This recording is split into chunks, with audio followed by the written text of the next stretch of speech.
Kamakailan lamang, nag-inspeksyon ako sa naging epekto ng habagat ng bagyong Krising, Dante at Emong. Kitang-kita ko na maraming proyekto para sa flood control ay palpak at gumuho. At yung iba, guni-guni lang. Huwag na po tayo magkunwari. Alam naman ng buong madla na nagkakaraket sa mga proyekto.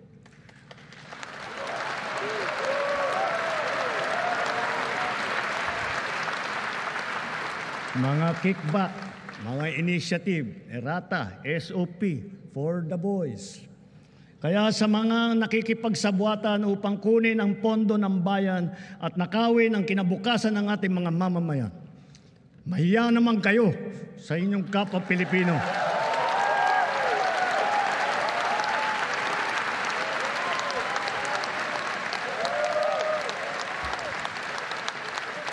Mahiya naman kayo sa mga kabahayan nating naanod o nalubog sa mga pagbaha. Mahiya naman kayo, lalo sa mga anak natin na magmamana sa mga utang na ginawa ninyo na binulsan nyo lang ang pera.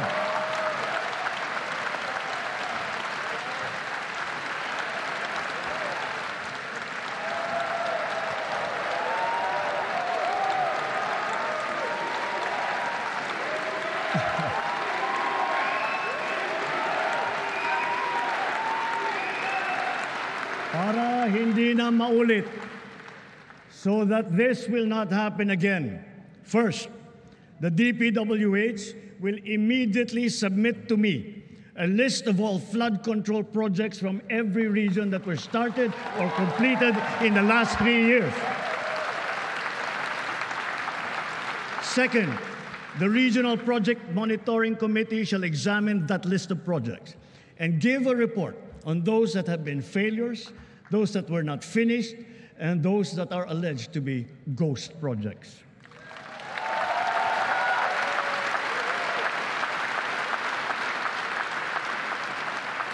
And third, we will publish this list.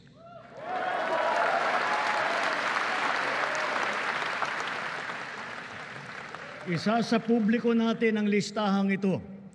Kaya ang publiko na saksi sa mga proyektong ito ay malayang suriin ang listahan at magbahagi ng kanilang nalalaman para makatulong sa ating investigasyon.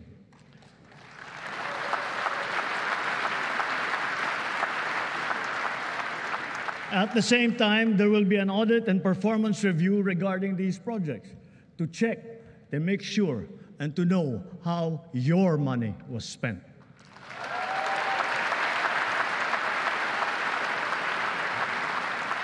Sa mga susunod na buwan, makakasuhan ang lahat ng mga lalabas na may sala mula sa investigasyon, pati na ang mga kasabwat na kontratista sa buong bansa.